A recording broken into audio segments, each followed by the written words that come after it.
Estamos começando agora o AparteCast, o podcast da Faculdade Palotina.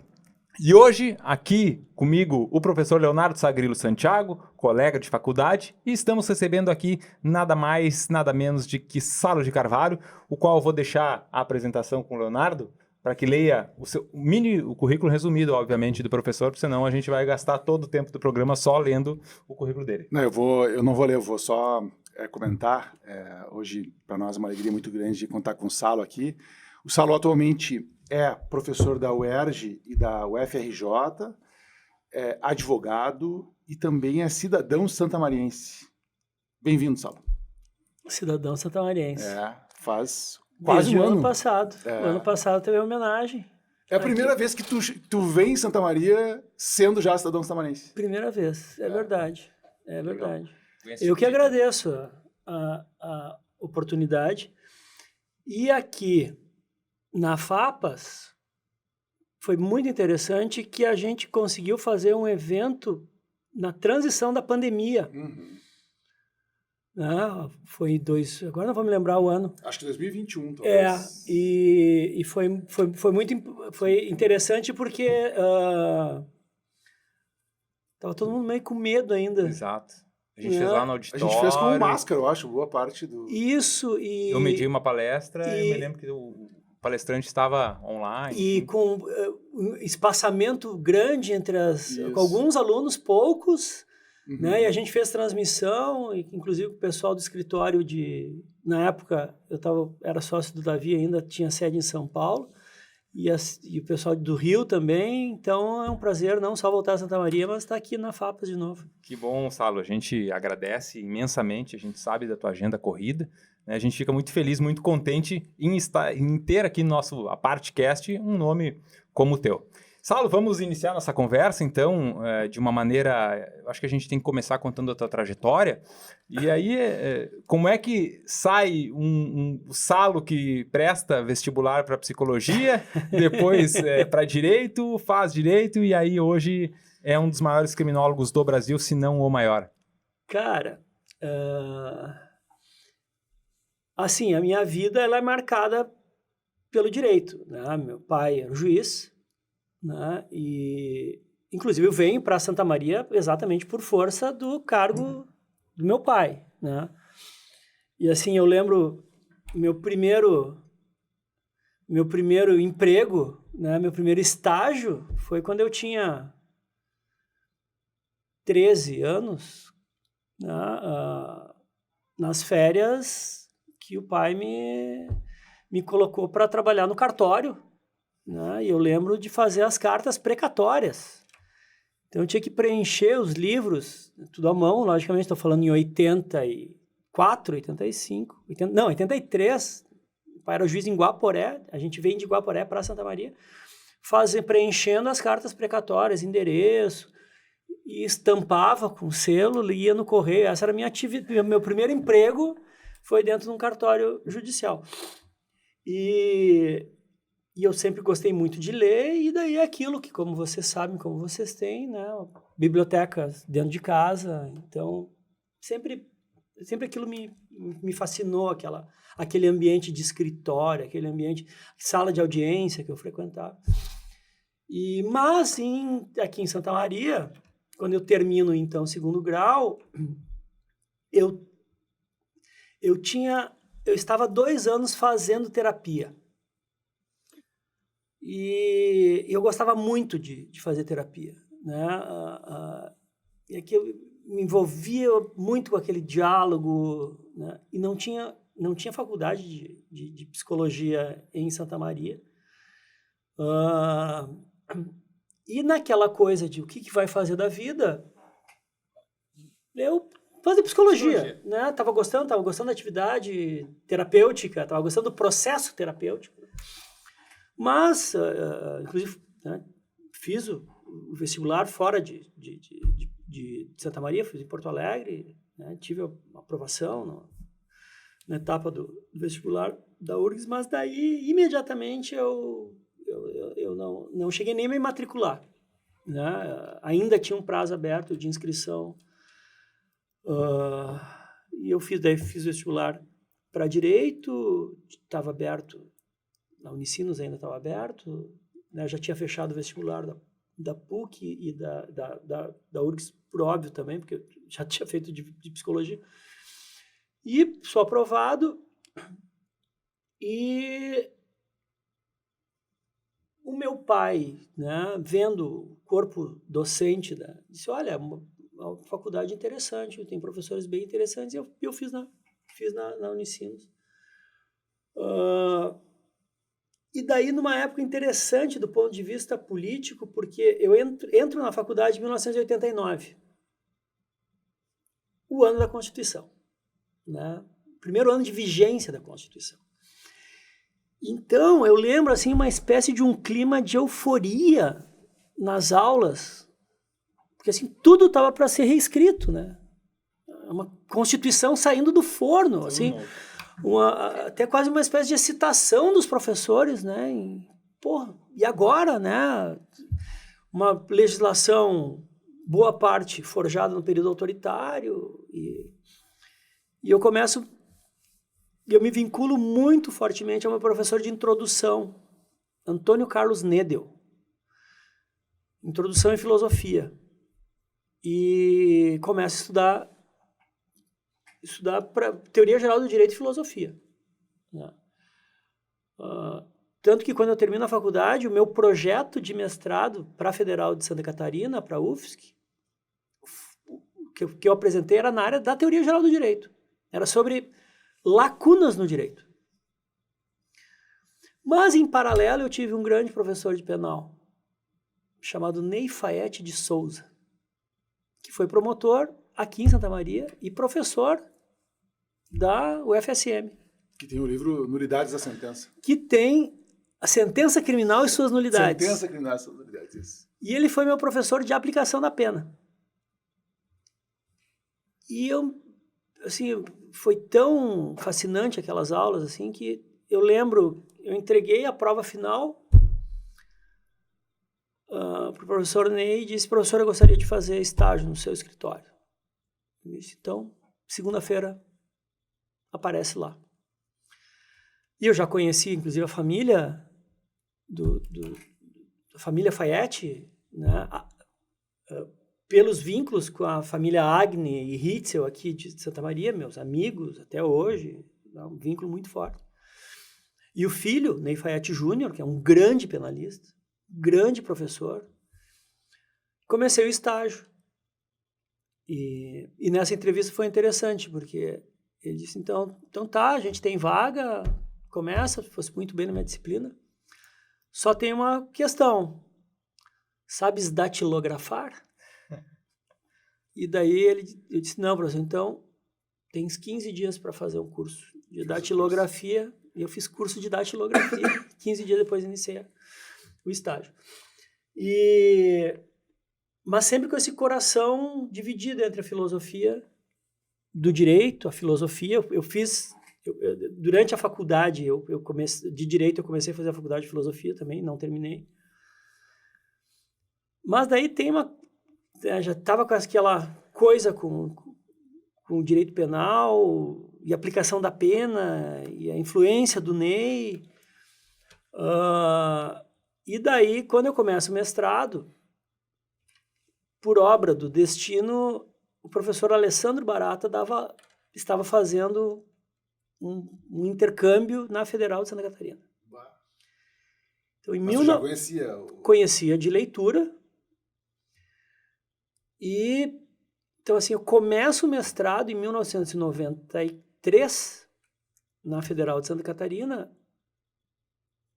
inscrito na disciplina do professor Alessandro Barata. Daí ali não teve, né, a influência do Barata até hoje é nítida, assim, na minha forma de pensar o direito penal, de pensar a criminologia. E a orientação foi com a Vera, né? A professora Vera Andrade, então, também dava aula, só que naquele ano ela defendeu a tese. Tanto que ela dava aula sob a supervisão do professor Leonel Severo Rocha, que foi professor na UFSM aqui também. E ela não podia assinar, porque ela era mestre, né? Uhum. Ela estava defendendo. Então, aquele ano, eu acompanhei a construção da tese da Vera, decidi fazer a dissertação na área de penal, né? Daí tive aula com Barata, tive aula com a Vera. Que é esse livro, né? Que a dissertação vira esse livro. Defendi em 96 Política Criminal de Drogas no Brasil. Recente tinha sido aprovada a lei? Não, 2006? Não. A primeira edição é a lei de 76, a 6368. Tu defende que ano? 96. 96, a lei de 2006, 10 anos depois. Exato. Exato. E essas coisas assim que são incríveis, né? Estou estudando muita criminologia, mergulhado na tradição da criminologia crítica. Embora na graduação eu já tinha tido um grupo de estudos de criminologia, a gente se reunia de 15 em 15 dias para ler textos clássicos no então GAPA, Grupo de Apoio e Prevenção à AIDS, né? Um amigo nosso, professor Dani Rudinick, da La Salle, né? Ele integrava, fazia parte do GAPA e a gente tinha uma sala lá que a gente se reunia para estudar. Então já tinha também, lógico, esse interesse pela criminologia. Mas no mestrado, vou fazer na área, mas decidi o tema, né? E daí eu vi um programa Roda Viva com o professor Nilo Batista, que foi no ano em que vice-governador, né? Ele era vice-governador e acumulava o cargo de secretário de Segurança Pública, de Justiça e Segurança Pública do Rio. O Brizola sai para concorrer, é a segunda eleição. 94, 95? Isso, 94. Sai para concorrer e o Nilo Batista assume o governo. E daí, numa entrevista, né, ele fala sobre a primeira Operação Rio, primeira intervenção militar nos morros do Rio de Janeiro. O primeiro episódio de, aspas, militarização da política criminal de drogas. E ele como governador, muito reticente, pela postura que ele sempre teve, a esse tipo de intervenção militar. E daí eu disse, tá aí o tema. Então, a minha dissertação, ela é um estudo da política criminal naquele momento, e eu utilizo como estudo de caso as operações Rio 1 e 2. Uhum. Né? Tanto que uso muito fonte direta de jornal e revistas semanais da época, colhendo dados. Claro, comparar a primeira, a professora Vera Malaguti, inclusive no prefácio da terceira ou quarta edição, ela diz assim, é incrível, esse livro é outro.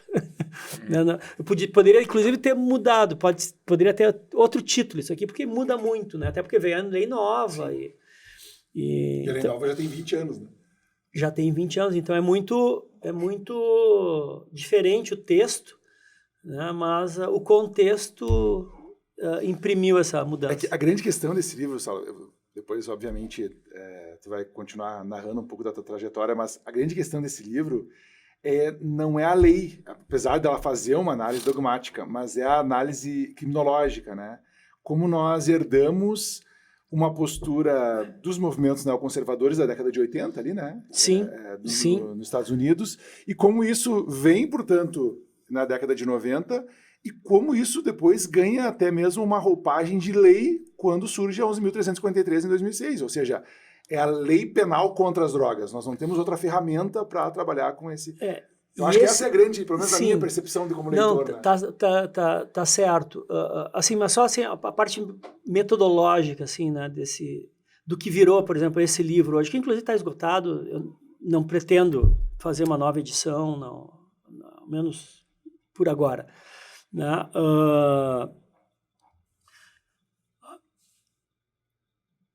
O que a criminologia crítica nos ensinou desde sempre é que que é bem fruto do neocantismo, essa separação metodológica em dois universos completamente distintos, que está no prefácio da Introdução Crítica ao Direito Penal Brasileiro do Nilo Batista. Ele começa dizendo isso, né? Que essa separação em dois mundos diversos, o da criminologia e do direito penal, isso é uma ferramenta metodológica do positivismo para que a gente não traga a complexidade da vida para dentro do debate normativo. Então, assim, a gente tem a criminologia positivista, que estuda, que faz uma microcriminologia a partir de suas técnicas, e um direito penal normativo que estuda o sistema jurídico e dentro das suas lacunas, suas contradições, e arruma esse material para aplicação judicial do direito. Essa é a função da dogmática. O que a criminologia crítica vem, e daí Roberto Lira Filho, não criminologia dialética, ele é radical nisso, ele diz, olha, tem que dialetizar isso. Eu tenho que trazer esse mundo do ser para dentro do debate do dever ser, para discutir a estrutura normativa. Então eu tinha isso na cabeça quando eu escrevi, desde a dissertação, assim, ok, é um estudo de caso sobre a política criminal, eu vou trabalhar inclusive temas de segurança pública e da criminologia das drogas, né, da resposta punitiva a esse fenômeno, mas eu não posso deixar de fazer uma análise dogmática da, então, 6368 de 76, sob esse olhar. Né? Qual é a base ideológica dessa lei e o que, na interpretação dessa lei, potencializa essa violência. Né? Então, essa é a parte metodológica. Ao mesmo tempo, isso foi uma consciência que eu fui tomando depois, inclusive, da dissertação, nas edições. Eu defendo a tese de que a política criminal de drogas no Brasil é o carro-chefe da política criminal brasileira, em geral. Todas as mudanças legislativas que alteram substancialmente a nossa estrutura, nosso sistema jurídico, né, elas são movidas pela política criminal de drogas, mesmo que não diga respeito diretamente ao problema das drogas. O caso do PL antifacção. Eu ia falar isso. Exatamente. Que agora, de ontem, né, praticamente. Né, semana passada. Né? Então, assim, não é uma lei que trata da política de drogas. Mas ela se estabelece a partir de um problema real, que é o problema de como a política de guerra às drogas produziu esses ciclos de violência em toda a América Latina, em todo o mundo. Né? Então, se a gente pegar, né, o pacote anticrime, né, todas as leis que nós tivemos de enrijecimento do nosso sistema ou tratam diretamente da questão das drogas ou estão lateralmente dialogando com a lei de drogas. Né? Então acaba sendo um tema central, tanto que é um tema de debate constante na criminologia e no direito penal.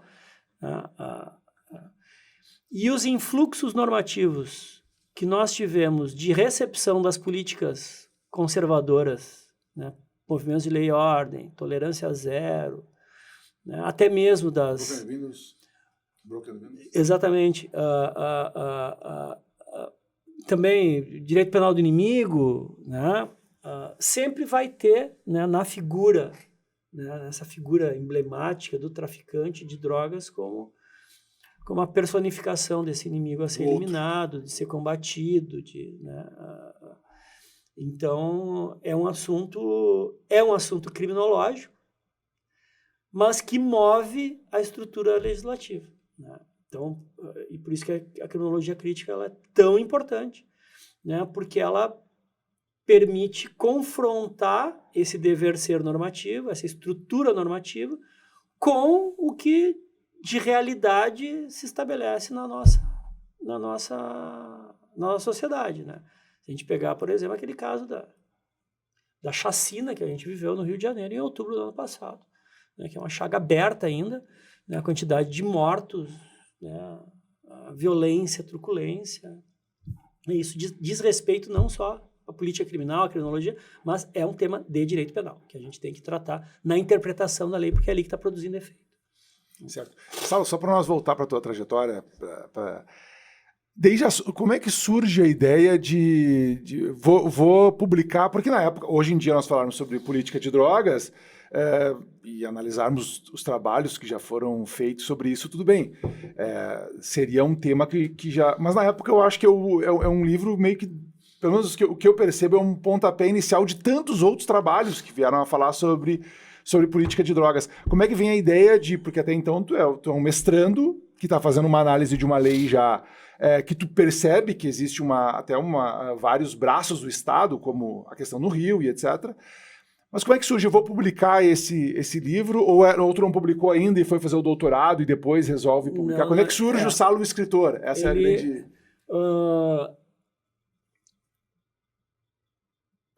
Tem uma figura que é muito importante nessa história, que se chama James Tubenschlag. Professor, juiz aposentado do Rio, já falecido hoje. Tem um livro bem interessante sobre teoria do delito, inclusive, um cara do júri, atuou muito no júri. Assim como o Ney Fayette, né? Sim. Professor da UF, Federal Fluminense, e na década de 90, ele criou um instituto chamado ID, Instituto de Direito, que organizava congressos muito grandes em todas as áreas do direito, no antigo Hotel Glória, no Rio de Janeiro. E para a época eram os maiores eventos de direito do país. Assim, era 2.500 pessoas. Telão, né? Gravava em VHS, vendia as palestras... E ele tinha uma editora. E o James Tubenschlag lançou nacionalmente várias pessoas. O Lênio aparece nacionalmente a partir dos congressos do ID. Porque como eram congressos nacionais, né, todo mundo ia para o Rio, né, virava um evento jurídico nacional, né, as pessoas iam para o Rio de Janeiro, de todos os lugares do país, para assistir as palestras. E depois, logicamente, que levavam aqueles palestrantes para os seus estados. Então, o Lênio, por exemplo, tem o início da carreira dele, o boom dele para fora do Rio Grande do Sul, a partir dos congressos do James Tubenschlag. Geraldo Prado, né, na época um juiz da vara da infância e da adolescente, né, estava fazendo... Não tinha nem publicado o sistema acusatório ainda, estava fazendo mestrado. O Hamilton, meu pai, palestrava muito também nesses eventos. Foram essas fitas que tu transformou para o teu... Isso, exato. Aquelas fitas que estão no meu canal no YouTube. Né? Estão disponíveis ali. Um acervo que eu tinha de palestras do pai, Juarez Tavares, muitos nomes assim. E eu ia nesses congressos.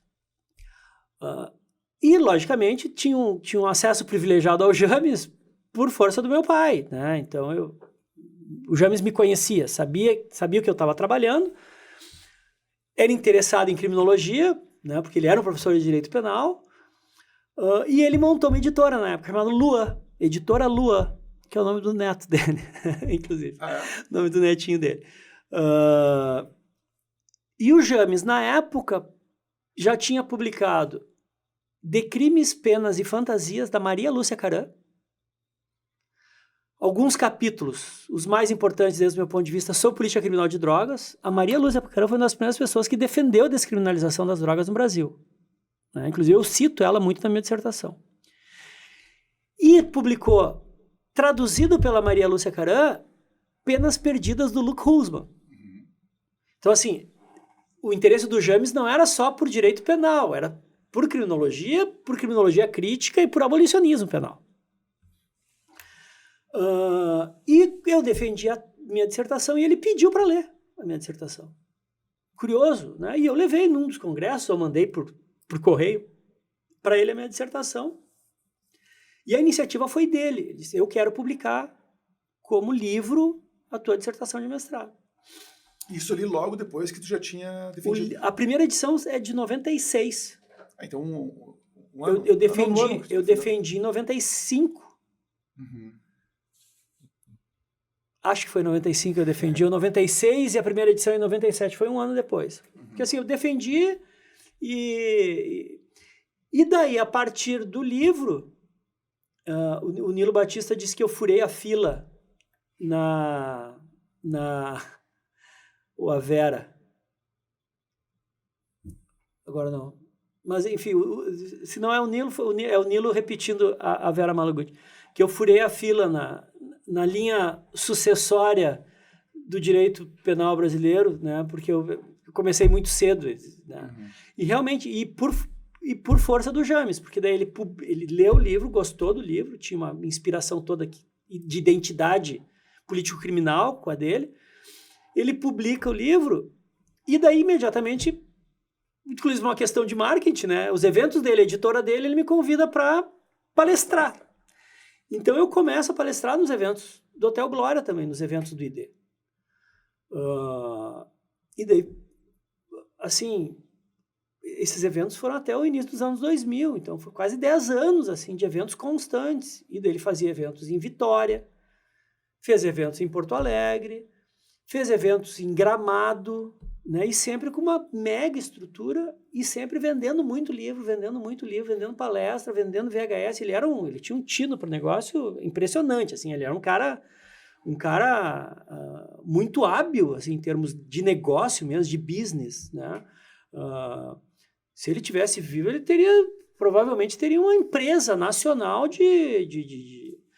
Então, e isso me joga também bastante eu começo a circular muito daí convite para palestrar em vários lugares sobre o tema, e daí o livro começa a vender bem. Em um ano já sai a segunda edição. Né? Ainda pela editora dele. Ainda pela editora dele. Né? Daí o James falece em Gramado. Inclusive eu, que fiz todo o trâmite do corpo, eu e o Lênio, nós muito tristes, assim, a gente tinha uma relação... Bom, para mim ele era um cara, assim, teve um papel fundamental na minha carreira, assim, e gostava muito dele, da família. Eu ia para o Rio de Janeiro e se eu não fosse a Niterói na casa dele, almoçar com a família dele, ele ficava indignado, era que pegar o telefone e ligava para xingar mesmo, né? Tamanho carinho, assim, né? Até me emociono lembrando da figura e da importância dele na minha carreira. E daí eu e o Lênio trouxemos o corpo para Santa Casa, para levar para o Rio de Janeiro, né? Né? E faleceu muito, teve um ataque cardíaco, faleceu muito, muito precocemente. Nós poderíamos ter aproveitado muito mais essa figura, assim, né?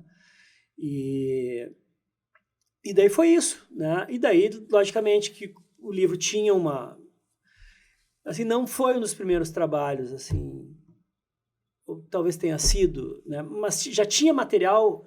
Eu trabalho na primeira edição com material, eu fiz uma boa revisão bibliográfica de debate sobre descriminalização no Brasil. Né? Até porque o subtítulo é a política criminal de drogas no Brasil. O subtítulo da primeira edição, que foi o título da dissertação,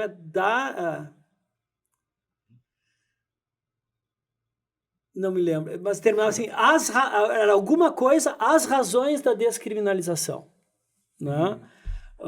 Então eu defendia explicitamente a necessidade de revogar a lei de drogas, a lei 6368, né? Mas Maria Lúcia Caran já tinha trabalhado nisso. O próprio Ney Faete de Souza tem um texto que é publicado no início da década de 70, que vira o primeiro capítulo da sentença penal e suas nulidades, que se chama A Sentença Criminal como um Instrumento de Descriminalização, que eu fiz uma homenagem, um capítulo. Sim. É exatamente esse título que eu dedico a ele. Né? Lembro que eu mandei para ele o livro com o capítulo dedicado a ele. Tu, inclusive, defende que a descriminalização pode ser feita pelo próprio judiciário, né? Exato, né? Descriminalização, que aconteceu no Brasil depois. Descriminalização por ato judicial. Isso. Que foi o que o STF faz em relação à questão do debate dos 40 gramas. Isso. Né? Então acaba sendo, eu acho que ele acabou sendo em determinado momento um livro assim, de referência. Até hoje é o meu trabalho mais citado. Mais que o antimanual. Mais, porque, claro, porque ele tem muito mais tempo de vida, né? Sim. Também, né? Por isso. Mas por força da temática mesmo. Tem no Google, o Google Scholar, né? Faz a página ali, ele mesmo gera hoje já, né? E daí ele faz métricas de citação, né? Então eu recebo assim no e-mail, eu mantenho ativada essa notificação para saber como está circulando os meus trabalhos e por que estão citando, e daí já vou atrás do trabalho para ler, enfim, é uma fonte interessante de informação ali. E das métricas, até hoje, é o meu trabalho mais citado, é esse Política Criminal de Drogas do Brasil. Então, acho que tu vai ter que Fazer outras edições, né? Então, acho que seria justo. Vai demorar. Se ocorrer, vai demorar. Salo, daí tu vai fazer o doutorado depois disso no Paraná, né? Porque tu foi subindo. Começa no Rio Grande do Sul, Santa Catarina. Terminei no Rio. Terminou no Rio. Se bem que o pós-doc foi fora do Brasil, né? Foi. Eu fiz 2 pós-docs fora do Brasil e um na PUC do Rio Grande do Sul. Ah, sim, filosofia. Filosofia política. Mas aí vai fazer o doutorado na Federal do Paraná. Eu defendo a dissertação, publico o livro, começo a dar aula na Unicinos e na PUC, mais ou menos ao mesmo tempo. Na Unicinos primeiro e logo depois na PUC. E eu não queria fazer o doutorado. E assim, por isso que é importante para mim esses espaços para honrar pessoas que foram decisivas na minha carreira, né? Assim como o James, lógico, meu pai, o Hamilton, que eu dedico, né, uma introdução à teoria crítica do direito penal a ele, né, sem dúvida alguma, mas que é César Roberto Bittencourt. O César César começou a carreira com meu pai. Quando o pai passa no concurso para juiz, em 81, a primeira comarca que ele é designado é Panambi. E o César recém tinha passado no concurso para promotor. E é designado para Panambi. Então, o promotor da cidade é César Roberto Bittencourt e o juiz é Hamilton Bueno de Carvalho. O meu pai nem na área penal era. Tu já pensou Panambi com César Roberto Bittencourt e Hamilton Bueno de Carvalho? Incrível, né? E o pai sempre foi civilista na advocacia dele. Ele vai começar a discutir direito penal no meio da década de 90. Segundo ele, muito por influência minha. Isso quer dizer, por influência tua. Ele diz que fui eu que levei ele para o penal. O direito alternativo veio antes, então? Sim, o direito alternativo é 86. O movimento de direito alternativo, no colégio, no Silom, né, eu assisti reuniões do grupo do movimento alternativo aqui em Santa Maria. Roberto Aguiar, eu conheci o Roberto Aguiar antes de fazer faculdade de Direito. Mas o César tinha voltado de Sevilha com a grande trabalho de referência, também a falência da pena de prisão, né? Um trabalho de época, né? Lógico, não dá para olhar com os olhos de hoje, é um trabalho, né? Tem questões ali complicadas, assim, do ponto de vista teórico e ideológico hoje, né? Mas um livro muito importante. O César volta do doutorado de Sevilha, volta para a PUC, professor, e eu recém-ingresso na PUC, e ele com o projeto de fazer um mestrado em Ciências Criminais. Ele, Lênin Streck, Ruth Gauer e Gabriel Gauer. Um mestrado interdisciplinar. A ideia deles era esse. Com a Ruth na antropologia, com o Gabriel na psiquiatria, o Lênio na filosofia do direito, hermenêutica, e o César na parte de direito penal. Então, para testar se ia ter público esse mestrado, eles fizeram uma especialização, abriram uma especialização em ciências criminais.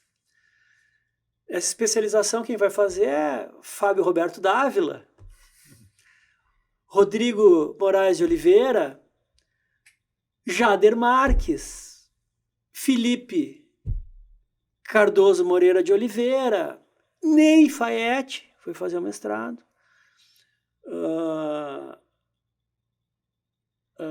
Simone Schroeder, enfim, Fátima Ziad, né, um grupo ali. Né, e viram que deu certo a especialização e fazem o projeto do mestrado. E daí o César me chama. Porque eu recém tinha defendido a dissertação. E tinha poucas pessoas tituladas naquela época. O boom da titulação no Brasil veio a partir de 96 com aquela portaria 8666 do MEC, se não me falha a memória esse número, do Paulo Renato de Souza, na época do governo Fernando Henrique, que ele abre, o boom das faculdades de Direito acontece ali, e com aquela portaria passa a exigir número mínimo de mestres e doutores. Então sai uma corrida para as pessoas fazerem mestrado, porque as pessoas não tinham mestrado, doutorado, quando tinha era especialização. E eu recém-mestre. Então, assim, eu era um produto raro no mercado, né? E o César me chama e diz o seguinte, Sala, assim, a gente tem... O Lênio recém tinha defendido a tese. Tu é mestre, tu tem veia acadêmica, tu tá aqui dando aula aqui na PUC já, tu tá dando aula na Unicinos. Assim, eu preciso que tu faça o doutorado. Eu não tinha ideia de fazer o doutorado. Não. Tava começando a advocacia, né? Tava querendo me dedicar um pouco, queria enraizar um pouco mais em Porto Alegre, né? Porque eu tinha saído. E ele disse, cara, assim, ó, eu preciso de mais doutores, né? E não tem gente titulada, e tu trabalha, já tinha o livro, pensa nisso, né? E daí o nosso escritório já era correspondente do escritório do Jacinto Nelson de Miranda Coutinho no TRF, né? TRF da 4ª Região, ele no Paraná. Então o escritório fazia aquilo que o correspondente faz, ia lá tirar cópia para atualizar os processos, distribuir memoriais, eventualmente fazer uma sustentação oral, acompanhar uma apelação, né? Fazia esse trabalho, o escritório começando. O Jacinto, para mim, junto com o Geraldo, os maiores processualistas que a gente tem no país, no processo penal. E daí eu vou falar com o Jacinto. E eu estava lendo Ferraioli. Tinha terminado de ler o Direito e Razão. Eu li o Direito e Razão com meta, assim, capa a capa, nas 1.200 páginas. E daí ele, ok, aceito ser teu orientador. Vamos trabalhar penas, né, a partir do garantismo, e disse, e tu vai para a Itália estudar com o Ferraioli. É que surge o penas garantido. Porque o Jacinto tinha feito doutorado na Sapienza de Roma. E eu também já falava italiano, enfim, não tinha dificuldade com a língua. Ele disse, cara, vai na fonte estudar com o Ferraioli. Então foi mais ou menos isso, né? Ok, beleza, vamos lá. E daí quando eu volto, eu defendo a minha tese em março de 2000, né? Sou um doutor mais do que sênior já. Imediatamente eu sou contratado para os programas de pós-graduação da PUC e da Unicinos. A Unicinos recente é montado o programa de pós-graduação. E daí aconteceu uma coisa incrível, que eu fui ser professor dos meus professores, né? Ney, por exemplo, né? Luciano Feldens. Luciano Feldens não foi meu professor, mas eu dei aula para ele numa especialização depois. É um grupo, né, o Rock Rick Ziegel, né, o pessoal que já tinha dado aula, ou não tinham sido meus professores diretos, mas eu acompanhava, assim, era um pessoal que já estava um pouco mais avançado, inclusive pela questão da idade na carreira, já eram professores. Ivan Guardarte Vieira, né, querido, também saudoso. Né, então daí o Jacinto e daí o Jacinto abriu os canais, meu pai conhecia o Perfecto Ibáñez, juiz da Suprema Corte da Espanha, que traduziu o Ferraioli. Daí fez a triangulação, né? Eu mandei uma carta para o Perfecto Ibáñez, o Perfecto Ibáñez mandou uma carta para o Ferraioli, que respondeu ao Perfecto Ibáñez, que me respondeu, dizendo que me aceitava lá para assistir às aulas. Até e-mail, era muito precário ainda na época, o navegador era o Netscape, que vocês nem conheceram. Só tempo do bom. Salo, daí que surge o Pena e Garantias, né? Acredito é a tese. Que é a tese de doutorado. A tese de doutorado. É a tese de doutorado. Que vai trabalhar essa questão do garantismo. Que o título da tese não é... O título do livro ficou Pena e Garantismo. Sugestão do Jacinto, inclusive. Inclusive o subtítulo, Uma leitura do garantismo de Luiz de Ferrari no Brasil. Ele disse, tua tese, teu marco teórico é o garantismo, mas, inclusive, ele escreve isso, tu domestica, né, o garantismo. É uma leitura brasileira, né? Então, isso tem que estar no título do livro, né?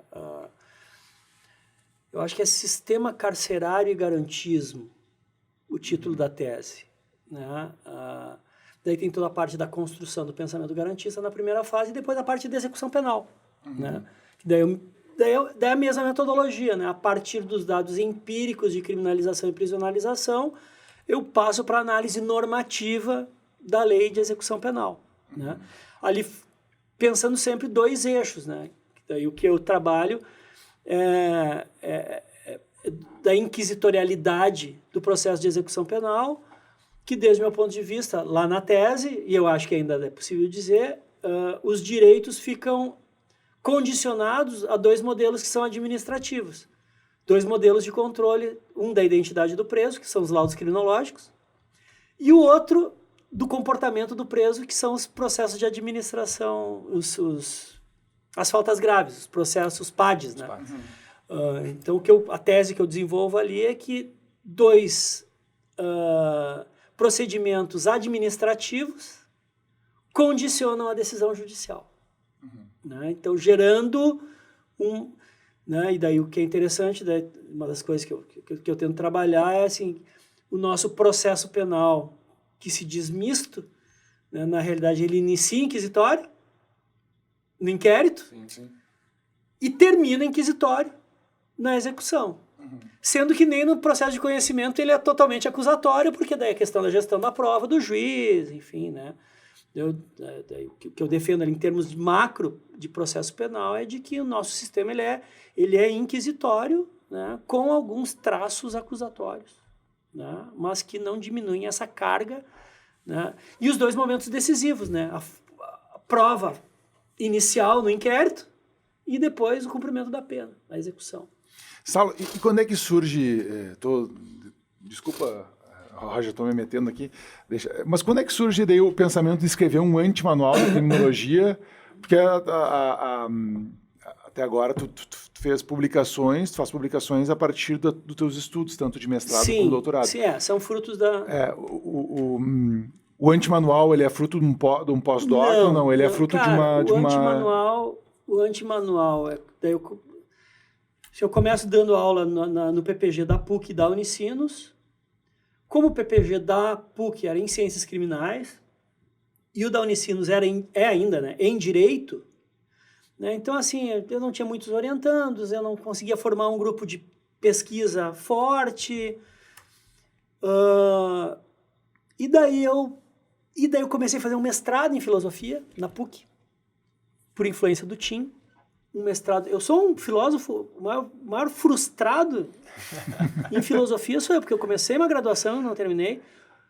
Comecei um mestrado e não terminei. Quando eu fui morar no Rio, eu comecei novamente a graduação em filosofia na PUC do Rio de Janeiro e não terminei.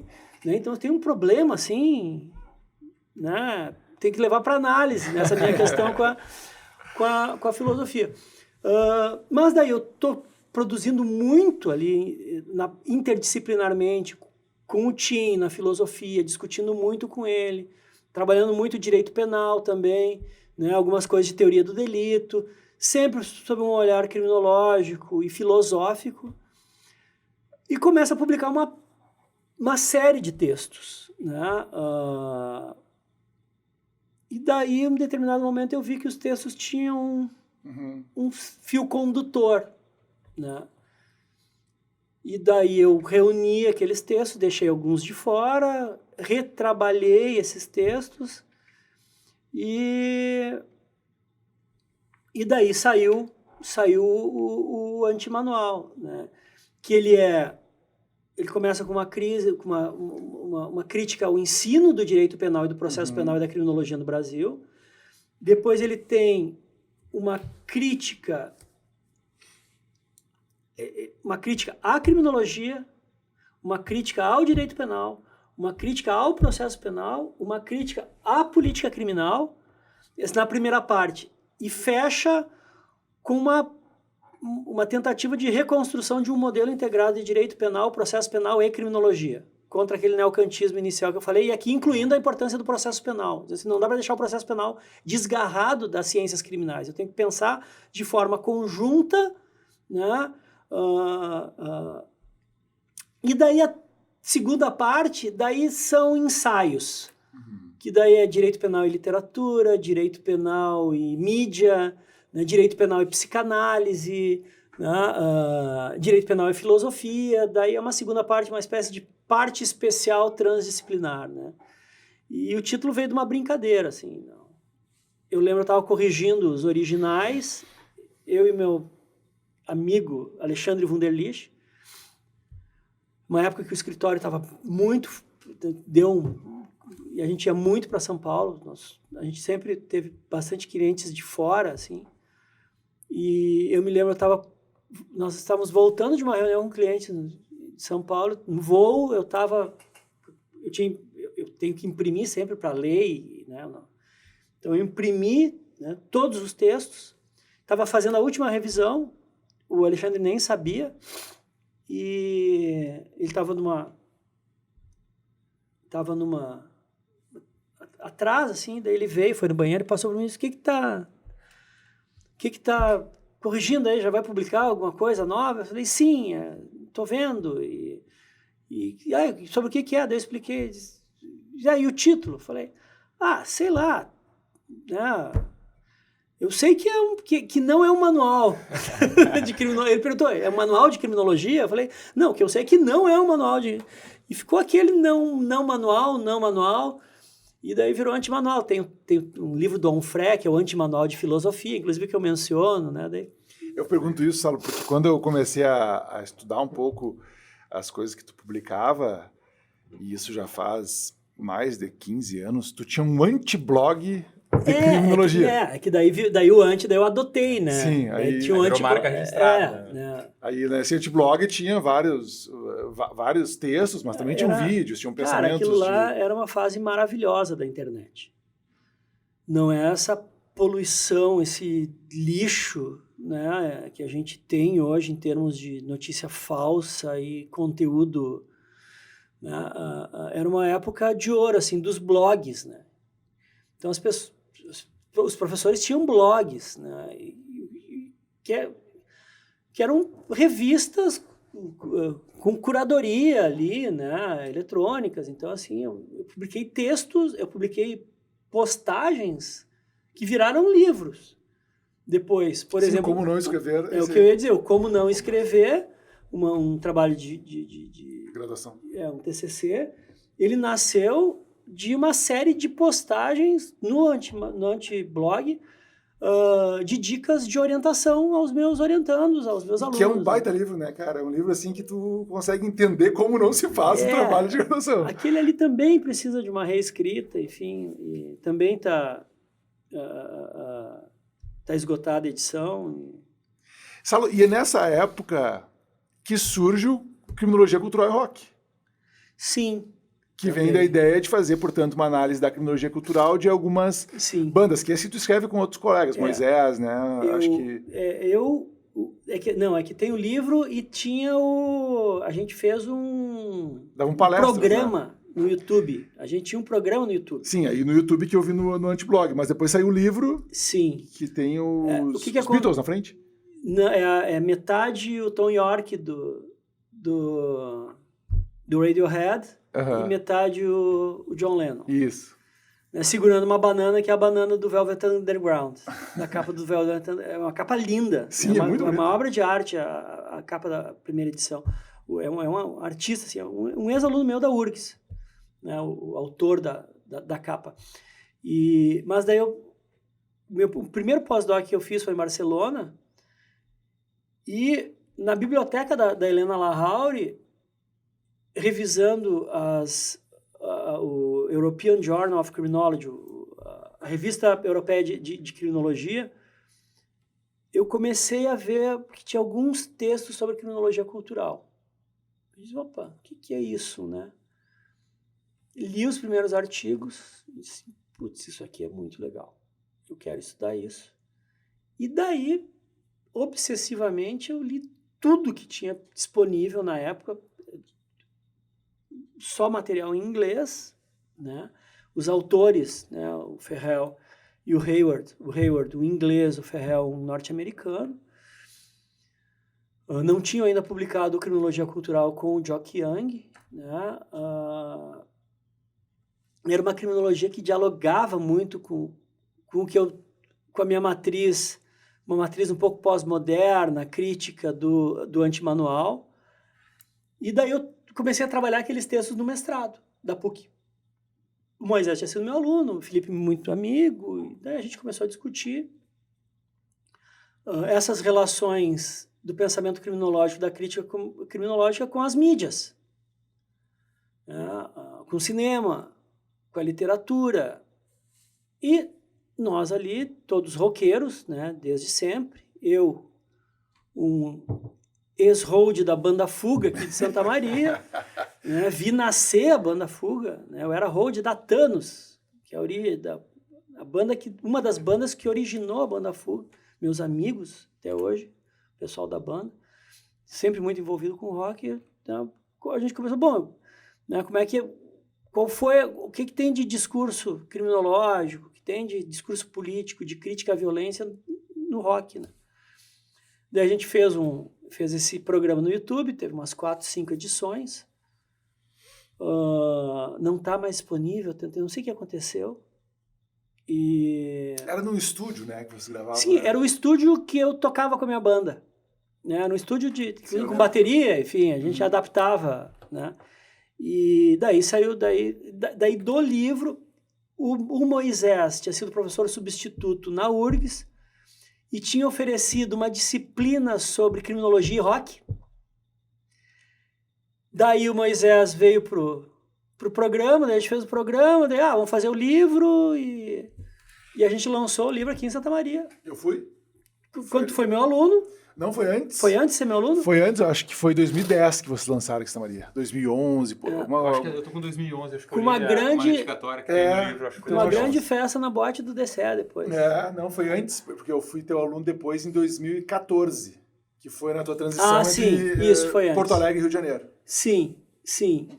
Foi antes. Mas, infelizmente, né, nós estamos já ultrapassamos o nosso tempo de programa. É incrível, né? E só falamos da trajetória e alguma pincelada em alguns livros do Salo, mas já fica o convite, Salo, para tu vires aqui novamente. Eu acho que tem uma pergunta. Algumas coisas, mas antes eu tenho uma pergunta. Vai. Eu me meti muito, até peço desculpas aí. Da advocacia, daquela? Não, eu queria fazer uma pergunta sobre os projetos, porque o Salo... Sim, sobre os projetos futuros. Eu conheço o Salo há bastante tempo, a obra dele é uma obra que também eu até brinco lá no escritório com o Roger, está lá perto dos livros do Salo, porque tem um lugar que tem só os livros do Salo, até mandei uma foto para ti esses dias, né? E o Salo, é importante até dizer, o Salo foi meu co-orientador no mestrado e foi uma sorte muito grande que eu tive, né, de conhecer o Salo. Primeira vez que eu dei uma aula na graduação foi pedido dele na Universidade Federal de Santa Maria, ele não ia poder vir, e me enviou alguns textos, dentre eles Pena e Garantias, né? E tem uma importância muito grande na minha trajetória. Eu sou muito grato ao Salo pela nossa amizade, enfim, pela contribuição que ele tem na minha formação.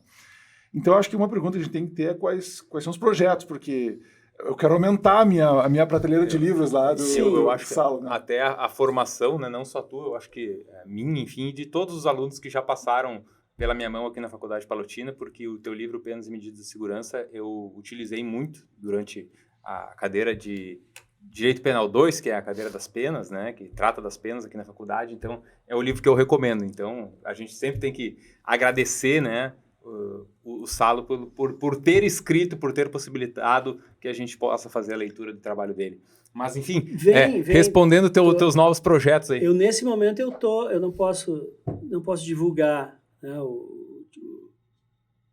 até uma questão editorial, porque ainda tem questões editoriais, mas eu estou revisando o PDF, né, nesse momento, de um trabalho novo, de direito penal.